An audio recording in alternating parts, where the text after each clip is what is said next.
Assalamualaikum warahmatullahi wabarakatuh. Alhamdulillah, senang sekali saya Dosi Alfian kembali menjumpai Anda dalam program Sapa Aceh Saudara. Kita akan berbincang-bincang terkait dengan isu-isu hangat yang tentunya juga diperbincangkan oleh banyak masyarakat. Salah satunya adalah situasi ekonomi saat sekarang ini. Memang berdasarkan publikasi Badan Pusat Statistik, ekonomi Aceh dengan migas pada tahun 2018 tumbuh sebesar 4,61%. Dan ini lebih tinggi dibandingkan capaian tahun 2017. Kemudian sementara itu migas itu tanpa migas itu tumbuh juga sebesar 4,49%, katanya meningkat dibandingkan capaian tahun 2017. Meski mengalami peningkatan, ekonomi Aceh masih lebih rendah dibandingkan nasional yang tumbuh mencapai 5,17%. Sementara itu, Provinsi Aceh juga mempertahankan juara tanda kutip juara miskin dengan jumlah penduduk miskin yang saat ini mencapai 15,68%. Saya tidak tahu bagaimana kondisinya terkini saat sekarang ini. Nanti kita akan bicara terkait dengan hal ini dan apa upaya kemudian untuk peningkatan ekonomi tersebut. Benarkah kemudian minimnya usaha-usaha produktif menjadi faktor kemudian ekonomi Aceh sulit bangkit? Kita akan berbincang-bincang bersama dua narasumber kita. Sudah hadir saat sekarang ini Ketua Kadin Aceh atau Kamar Dagang dan Industri Aceh, Bapak Haji Makmur Budiman SE. Assalamualaikum Pak Makmur. Waalaikumsalam warahmatullahi Terima kasih wabarakatuh. Pak Ketua sudah hadir menyempatkan waktunya juga. Siap. Alhamdulillah, dan kami mengucapkan selamat atas pelantikan yang baru saja dilaksanakan. Baik. Juga hadir bersama kita pengamat ekonomi Bapak Rustam Effendi. Assalamualaikum Pak Rustam. Assalamualaikum. Apa kabar Pak? Alhamdulillah baik. Wah, saya melihat Bapak senang terus Pak Betul. Jadi sama. walaupun situasi ekonomi kita gonjang ganjing, lihat Pak Rustam, wah, Optimis. optimis lagi Pak. Paling menarik ya, Pak Rustam. Saya ingin meminta informasi bagaimana kondisi kita saat sekarang ini. Benarkah kemudian data BPS tersebut menyebutkan bahwa Aceh menjadi juara satu termiskin di Sumatera itu benar atau memang datanya berbeda-beda? Apakah kemudian memang banyak orang miskin atau banyak yang mengaku miskin? Ini posisinya seperti apa? Baik, industri Pak Mamur, Ketua Kadin Aceh yang kita banggakan. Mungkin kalau kita bahas soal ekonomi tentu dengan angka-angka tidak bisa saya sampaikan dengan pendapat saya, Ya. itu akan subjektif kan. Jadi kita based on the data. Kalau kita lihat bahwa kita mulai dulu dengan kemampuan fiskal kita, kan kita kan mengalami kenaikan fiskal yang sangat lumayan setiap tahun dengan dana otsus ya, setiap tahunnya. Ya.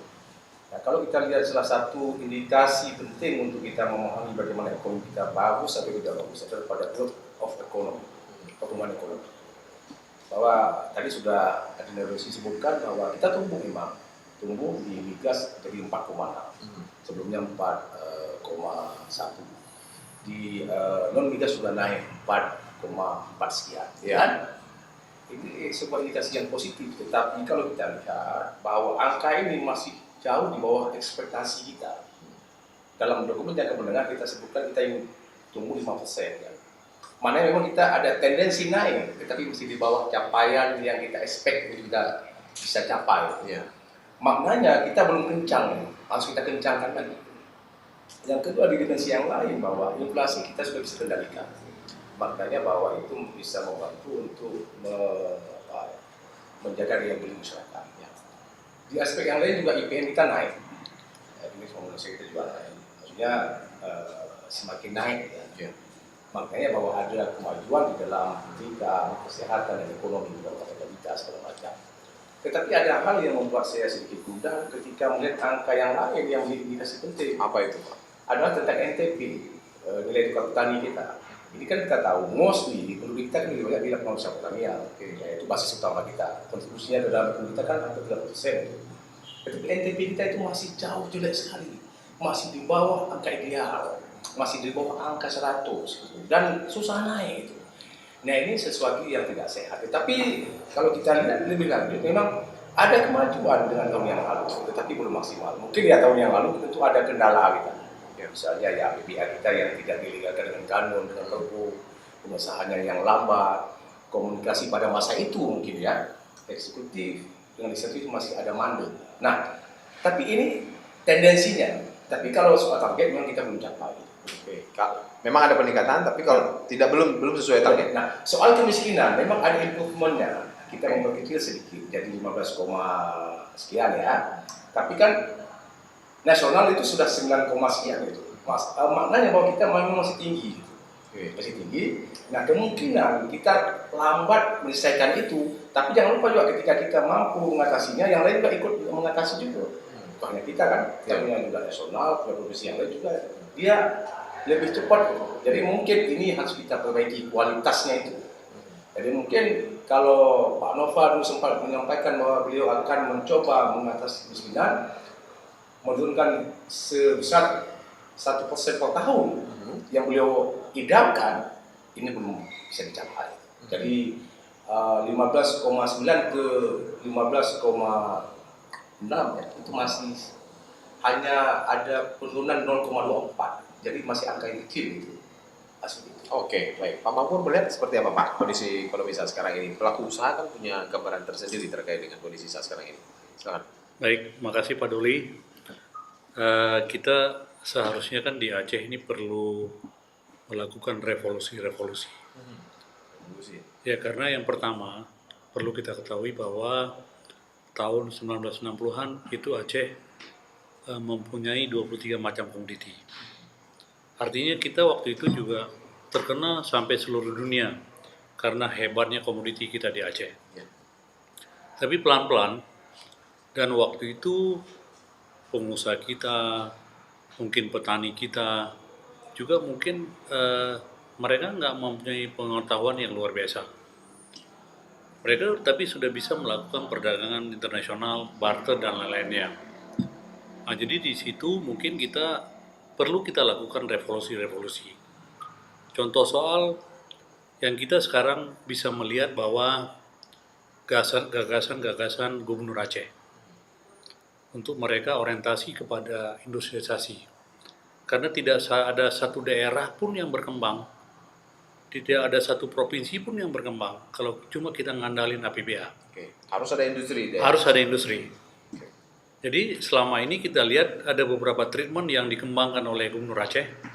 Salah satu contoh, beliau meminta kepada Bank Aceh untuk membuka satu divisi UMKM. Dan beliau juga mempermudah UMKM di Aceh dengan segala model. Salah satunya mungkin beliau menentukan bahwa Bank Aceh sekarang jaminannya nomor 3.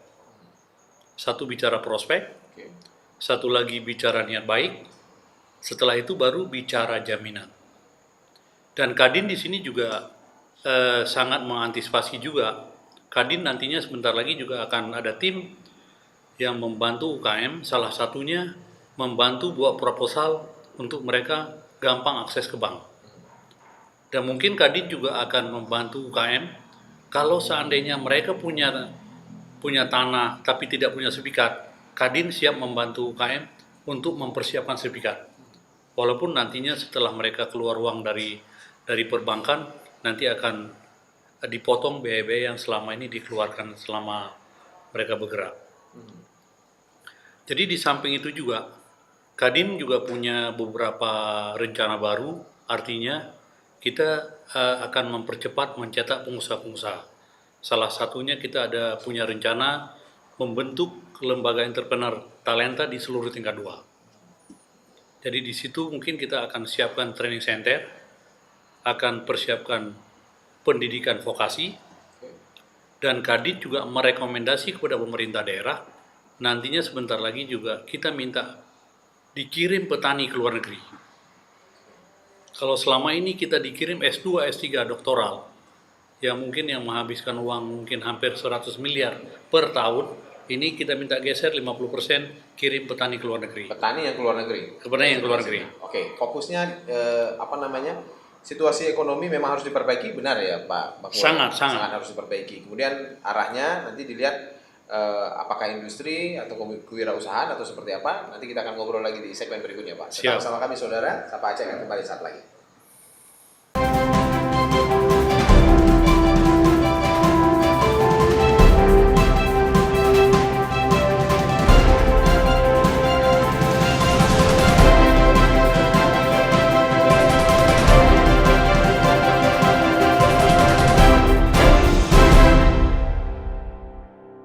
Rangkaian informasi terhangat mengiringi awal pagi Anda.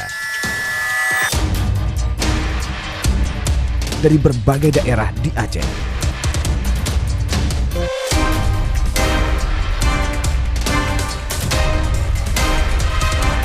Kompas Aceh hadir setiap Senin hingga Jumat pukul 6.30 waktu Indonesia Barat.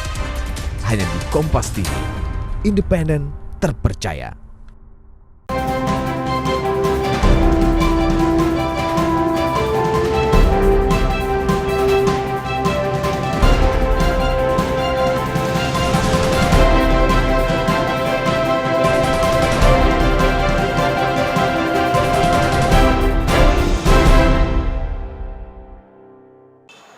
Baik saudara, masih di Sapa Aceh bersama saya Dosi Alfian dan dua narasumber kita, Pak Rustam Effendi, pengamat ekonomi, kemudian juga Pak Makmur, Ketua Kadin Aceh. Pak Makmur, bahwa memang Aceh ekonominya harus diperbaiki, bahkan Anda menyebut tadi memang harus ada beberapa revolusi terkait dengan ekonomi ini sendiri.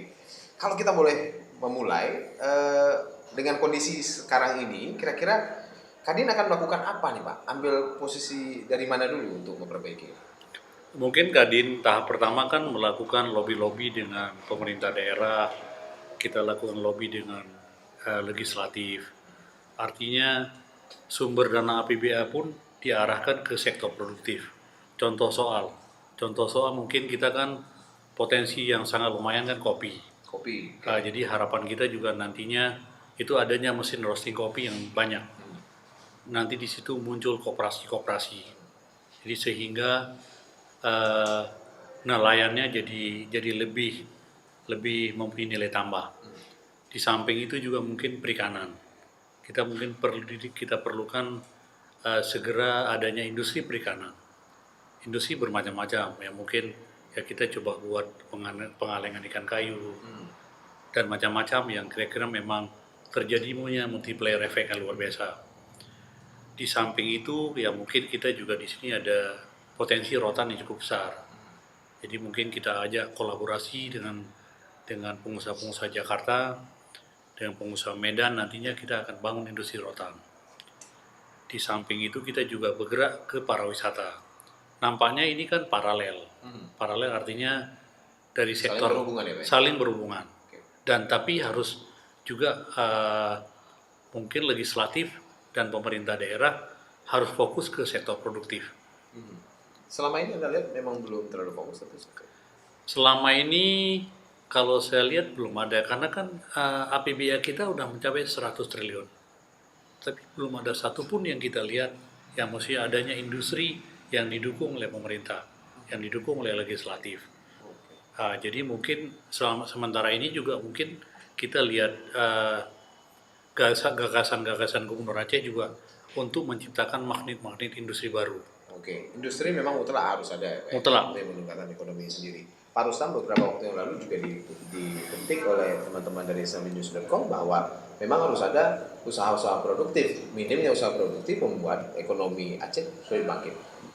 Apakah ini menjadi salah satu alasan atau banyak alasan lain terkait dengan peningkatan ekonomi Pak Rustam? Ya, kalau kita melihat situasi kita memang sangat-sangat kompleks. Pertama adalah bahwa kita akui atau tidak. Selama ini kan kita bangun ekonomi kan dengan SKPA, dengan SKPK. Seakan yang ngomong itu hanya dinas. Dinas A lakukan pengadaan ini, benih itu, kan segala macam. Lakukan pelatihan ini. Tetapi kalau kita lihat mana swastanya tidak pernah muncul. Nah, maka dalam konteks ini saya pikir ke depan ini adalah satu sisi APBA, APBK itu sebagai penunjang, termasuk juga mungkin kita perbaiki kualitas alokasi belanjanya. Jangan terlalu banyak itu belanja yang tidak produktif itu. Misalnya untuk ada yang berketualangan, untuk belanja patu, kan? Bisa itu kita minimalkan. Di banyak ke bagaimana kita injek capital modal yang banyak ke usaha. Jadi kualitas belanja pembangunan itu bisa kita perbaiki sehingga betul-betul bisa menumbuhkan aktivitas usaha ekonomi kita yang paling bawah. Dan jangan lupa kita itu kalian pertanian. Ini kita lupakan. Sehingga alokasi belanja untuk pertanian itu sangat minim, setengah T itu cuma. Itu belum dipotong lagi dengan biaya miliar, nggak sampai 400-an. Padahal kita kaya di situ. Nah, pada masa ke depan ini kita lihat apa yang kita punya. Tapi kalau kita fokus di pertanian ini kita bisa bangkit.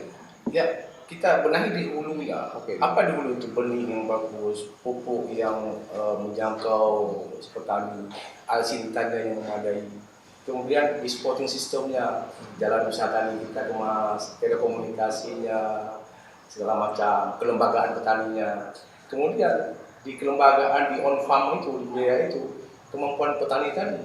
Jadi ketika Pak Ketua Kadin menyatakan bahwa petani kita mesti magang ke Thailand misalnya itu, sekolah kakak terus membuat dia kuat di budaya itu. Dia tahu bagaimana melakukan usaha taninya, termasuk bagaimana dia tani pasca panen. Dan juga jangan lupa kita lemah di hilir itu. Dari banyak dokumen yang saya lihat, kita selalu sebutkan kita ingin meningkatkan nilai tambah, tetapi aksi tidak ada, Pak. Dan implementasinya tidak jalan selama ini. Alokasi belanja tidak ada ke situ. Coba lihat, mana kilang yang kita bangun, mana pabrik yang kita bangun, tidak ada. Nah ini harus kita perbaiki. Itu satu. Yang kedua saya lihat adalah sudah masanya Kadin di depan ini. Kadin mesti mengisi kekosongan swasta ini selama ini. Sebagai sebuah entitas yang bagus, lembaga yang kuat, Kadin mesti menggunakan 2 teknologi kata. Ada dagang kan? Kapal dagang. Apa makna dagang? Berarti itu terkait dengan ekspor kan? Atau impor kan? Jadi mesti kembali ke masa lalu kita dengan Gazida itu. Itu dagang mesti kita hidupkan itu. Jadi cobalah kita punya pelabuhan, mungkin Pak Mamur, beliau mungkin punya akses, coba kita hidupkan banyak. Pilih saja 1-2 dulu, jangan banyak pelabuhan. Tidak efisien. Fokus beberapa 1-2 pelabuhan dulu. saja. Jangan semua kabupaten bangun pelabuhan salah itu. Jadi pilih 1-2 dulu. Mana sebagai penghela di depan. Yang kedua, terminologi industri itu. Maknanya Pak, kita lemah di pengolahan selama ini. Jadi di situ sangat lemah kita. Nah ini masanya kita gasak 2-2 itu. Kalau ini jalan, Kadin bisa berfungsi dengan maksimal, termasuk juga mungkin teman-teman pengusaha yang lain, kita ubah mindset-nya. Jangan lagi melihat APBA, maaf cakap lah ya, maaf. Jangan lagi melihat pakai-pakai di APBK. Coba talenta itu kita kemas. Ya, kemampuan keusahawanan itu kita bangkitkan. Saya pikir Aceh hebat, punya daya militansi yang kuat, berjuang hebat kita kan. Cuma saat di dagang kita bisa kalah. Tidak ada kenapa dulu kita punya kakek kok bisa ke Penang dulu jual kain, jual pinang macam. Kenapa? Udah lupa ya Pak? Kok lupa? Jadi saya pikir Pak Makmur di depan yang sudah pengalaman, punya jam terbang yang tinggi, beliau bisa menciptakan hubungan yang kuat ini sehingga usaha lokal bisa dibangkitkan, diubah mindset itu. Dan yang paling penting adalah komitmen semua pihak. Tidak ada makna apa-apa kalau tidak ada political will kita, tidak ada komitmen. Elit juga mesti. Jadi elit bukan hanya Pak Gubernur, bukan hanya ketua dewan, tapi juga kepala SKPA, kepala SKPK. Kita ubah mindset. Bagaimana membuat sesuatu yang jelas untuknya. Jadi buanglah sesuatu, misalnya sesuatu yang tidak menghasilkan, ya kan? Mungkin ya biaya SPPD diperkecil. Bahkan saya tantang kalau bisa Pak Mahmud sampaikan sama Pak Gubernur, buat TPK ke depan akan disediakan sesuai dengan kemampuan kerja. Buat indeksnya. Bagi kadis yang hebat, yang cocok, kasih TPK penuh. Yang lemah, potong setengah. Asik. Sehingga lebih mampu motivasi itu begitu. Boleh itu disarankan ya. Apakah Pak Mamur juga akan memberikan saran itu kepada gubernur nanti atau seperti apa? Tapi rencana-rencananya sudah komplit ini Pak ya. Maksudnya arahnya kemana nanti akan diperbaiki sudah akan diatur ya Pak ya. Kita akan ngobrol lagi nanti di segmen berikutnya saudara. Segmen terakhir akan hadir bersama kami Sapa Aceh.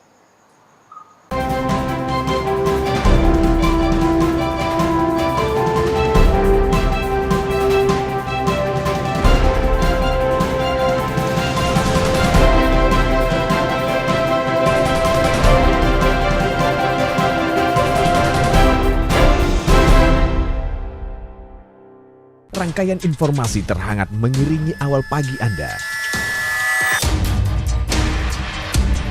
Dari berbagai daerah di Aceh.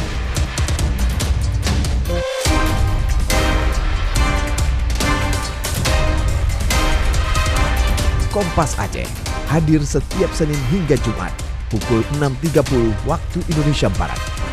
Hanya di Kompas TV, independen, terpercaya.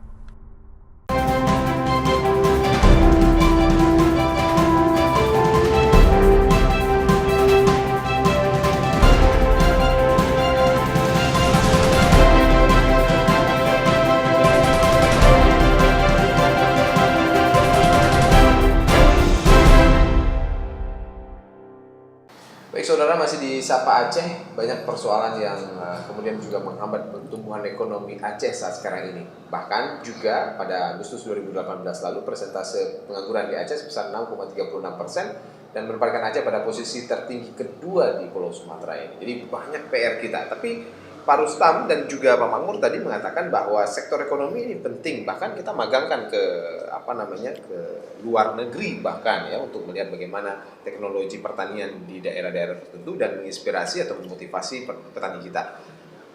Pentingkah sektor pertanian ini menurut Kadin, atau ada sektor lain yang bisa dikembangkan, Pak? Ya mungkin untuk tahap pertama di Aceh kan sektor pertanian, peternakan, perikanan. Ini salah satu contoh yang perlu kita lihat bahwa Aceh kan tenaga kerja yang paling besar ada di sektor pertanian. Itu ada di perkebunan kelapa sawit. Produksi kelapa sawit kita mencapai 800.000 ton. Dan di situ kan semua multiplier terjadi di Medan, tidak terjadi di Aceh. Harusnya kalau seandainya misalnya 800.000 ton bisa hidup pelabuhan kita, itu sudah hemat 1,6 triliun per tahun dari sektor angkutan. Belum bicara nanti akan munculnya pabrik minyak goreng. Dan selama ini kan kita raw material penuh, Iya, betul. tapi kita tidak punya mesin industri yang memproduksi jadi minyak goreng. Akhirnya setelah kita kirim ke Medan, kita impor lagi ke Aceh. Iya, barang jadinya. Barang jadinya. Kita pakai barang jadinya di sini gitu. Ya. Yang kedua mungkin termasuk industri telur. Selama ini kan kita datangkan dari Medan semuanya. Itu juga hampir 1 T per tahun. Itu 1 T orang Aceh hasil survei itu mereka makan telur 1 orang 1/4. Kalau orang Aceh punya kapasitas makan 1 telur, jadi kita defisit 4 triliun. Padahal kita raw material cukup banyak. Kita punya dada, kita punya ikan busuk, kita punya jagung. Jadi sangat wajar di sini harus didirikan pabrik pakan ternak. Dan di situ juga mungkin akan muncul nilai tambah baru. Oke, baik. Kalau kita lihat APBA hari ini 2019, Pak Rustam melihatnya arahnya kemana, Pak? Adakah arah-arah seperti yang disampaikan oleh Pak Makmur tadi, Pak Ketua? Ya, saya jujur ya. Seperti yang saya baca di dalam dokumennya Kementerian kita itu belum ke sana. Jadi kita memang teknologinya masih mau meningkatkan, tapi alokasi budget itu belum ke sana. Jadi saya pikir masuk ke Pak Makmur ini keadaan itu sangat bagus. Jadi kan kata yang terjadi. Jadi Pak Gubernur itu mesti menugaskan SKPA teknis, you lakukan ini tahun ini. You lakukan ini tuh. Jadi kasih tugas saja. Gitu. Kalau tidak berhasil ya evaluasi saja. Gitu. Jadi sehingga tidak habis waktu. Kasihan beliau atau tidak? Iya. Jadi masukan tadi misalnya apa? Di dalam hal pengolahan padi ya, ataupun apa itu gabah, coba kasih satu tugas kepada SKPA teknis. Di ikan misalnya kasih tugas, di peternakan kasih tugas, di perkebunan kasih tugas. Dan itu bahan evaluasi yang sangat mudah bagi beliau. Tetapi tetap fokus satu saja apa? Tahun ini apa yang diselesaikan dulu? Per tahun itu, Pak? Oh, tahun. APBA kita fokus ke pertanian. Dinas A, satu tugas kedua. Satu tugas. Jadi kasih tugas saja sehingga beliau evaluasi. Jadi dan itu menjadi indikator untuk beliau menilai bagaimana bawahan beliau. Kalau tidak maka hanya ada wacana oleh Pak Ketua Kadin. Dan tentu Pak Kadin, Ketua Kadin juga ikut mensupport itu. Beliau juga punya teman-teman yang swasta, pancing dulu. Iya. Pak Mahmud ajak teman-teman buka satu usaha murahan kecil apa misalnya. Kalau sudah bagus aja yang swasta nasional masuk. Tetap saya pikir pengusaha lokal di depan. Tidak usah ngomong yang lain masuk, kalau yang lokal saja tidak punya mindset itu. Tetap mulai dulu dengan yang lokal ini supaya bagus kita. Jadi kita mesti ke sana mindset kita. Sudah cukuplah kita bangun ekonomi dengan APBD. Tidak akan jalan itu tanpa ada swasta. Jadi saya pikir Pak Mahmud dengan pengalaman beliau punya networking yang bagus, beliau bisa lakukan itu. Dan langkahnya sangat taktis tadi beliau. Iya. Bangun satu pabrik bakal, bangun satu tempat pengolahan ikan, bangun pengolahan kopi. Jadi sangat taktis. Tinggal SKPA mengambil. Bapeda khususnya juga mengambil memformulasi langkah ini sehingga betul-betul uang itu sampailah. Kita mau kemana ini? Ini mau ke Medan nih. Harus jelas kita ke Medan. Jangan nanti Sampai ke Padang, Pak ya. atau kemana? Sama juga dengan kehidupan kan. Harus ada visi kita apa. Mungkin demikian. Baik, Pak Mahmud. Terakhir nih, kira-kira langkah taktis kan sudah sedang dipikirkan. Eksekusinya seperti apa nanti Pak? Mengingat beberapa kali industri pakan ternak, kemudian juga ayam petelur sudah dilakukan, tapi gagal juga. Mengantisipasi agar tidak gagal lagi dengan cara-cara yang pernah dilakukan ini, apa yang akan dilakukan oleh Kadin itu sendiri Pak? Ya, Kadin juga melakukan lobby-lobby dengan DPR dan pemerintah daerah. Artinya begini, kalau seandainya misalnya kita dikasih tugas oleh pemerintah daerah, oleh DPR untuk mengantisipasi pabrik pakan ternak, pabrik minyak goreng, kita siap membangun. Dengan catatan, nantinya DPR dengan pemerintah daerah juga memikirkan bahwa perlunya bunga rendah. Oke. Perlunya ada kebijakan khusus dari pemerintah daerah. Untuk Sehingga pelaku usaha tadi, pelaku ya, ekonomi tadi. untuk segera kita lakukan pabrik minyak goreng, segera kita bangun pabrik pakan ternak, dan di situ juga kita segera mengatasi defisit perdagangan dengan Medan secara pelan-pelan. Memang di samping itu kita juga perlu kita robah mindset masyarakat Aceh juga. Artinya kita perlu kerja keras. Karena kan hasil survei juga rencana hidup orang Aceh 99% itu ditentukan oleh orang lain. Bukan ditentukan oleh diri sendiri. Rencana orang Aceh ditentukan orang lain. Ya, kita rencana hidupnya ditentukan oleh orang lain. Termasuk, ya selama ini kan orang Aceh bicara bahwa kita misalnya yang nggak bisa beli cuma orang tua. Ternyata ada satu lagi yang kita tidak bisa beli, waktu. Kita nggak bisa beli waktu. Jadi di situ mungkin perlu motivasi baru, Ya. sehingga pola pikir kita segera bisa berubah. Oke, baik Pak Gustaf. Dan di samping itu yang perlu Kompas perhatikan juga bahwa ini kita kan juga mungkin poin yang paling penting di sini terjadinya kolaborasi. Ya. Ini Pak Gubernur menciptakan bermacam-macam gagasan. Tapi kalau mindset-nya tidak sama, tidak terjadinya kolaborasi, ini tidak akan Perlu banyak terjadi. pihak ya Pak ya. Perlu banyak Sinergi. pihak untuk membangun Aceh. Paralel seperti yang Pak sebutkan tadi Siap. untuk membangun Aceh itu sendiri. Pak Rustam terakhir Pak, kalau tadi kan disebutkan bahwa kalaulah kita fokus pada pertanian saja, insya Allah akan ada peningkatan ini. Ini mungkin dilakukan Pak, komitmen dari petani kita juga akan bisa terrealisasi itu seperti apa Pak? Saya pikir mungkin itu. Yang pertama harus ada siapa yang akan bawa. Saya pikir dalam dimensi ini adalah fungsi Kadin itu sangat penting. Apa seperti itu ketika tadi menyampaikan bahwa akan ada akses yang kita sediakan untuk modal misalnya. Kalau maunya saya, Kadin bisa membentuk teman-teman, membentuk satu usaha konsorsium. Ya, kumpulkan 1, 2, 3 teman yang bagus, yang punya nama baik, ya, ada injek modal, tambah dengan bank, ya, jadi itu.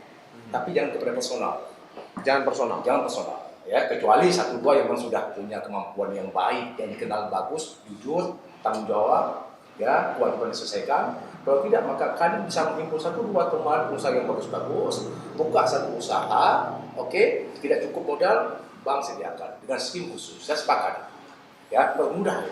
Nah, kalau kita buat sport ini di sejumlah titik-titik, jadi di Aceh Besar 1, di Pantai Selatan 1, di Barat Timur 1, di Tengah 1, jadi dan harus kita mulai.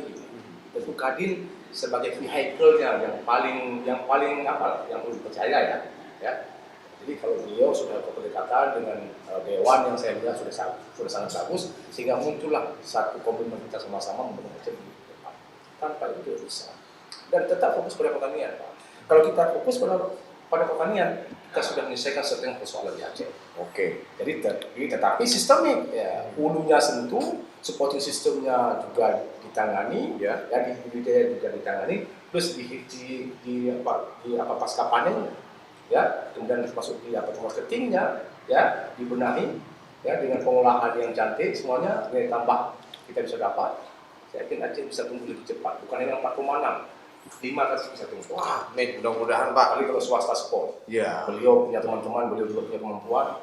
Seperti beliau apa lagi? Hidup sudah enak sekarang, sudah mapan. Tinggal bagaimana menyumbang untuk Aceh ini. Sehingga kita bisa tinggal untuk anak kita ke depan. Demikian Pak. Amin, mudah-mudahan Pak Wongori punya tugas yang luar biasa. Kami support Pak, mudah-mudahan juga akan terus berkembang. Kita tunggu, mudah-mudahan ini bisa terrealisasi. Para petani mendapatkan inspirasi dari luar negeri tentang budidaya pertanian itu sendiri. Pak Mamur, terima kasih Pak atas waktunya. Pak Ruslan, terima kasih juga atas waktunya. Demikian perbincangan kami dalam Sapa Aceh Saudara bersama dua narasumber kita. Mudah-mudahan ini menginspirasi kita meningkatkan ekonomi Aceh lebih baik. Saya Dosi Alfian, sampai jumpa. Wassalamualaikum warahmatullahi wabarakatuh. Salam.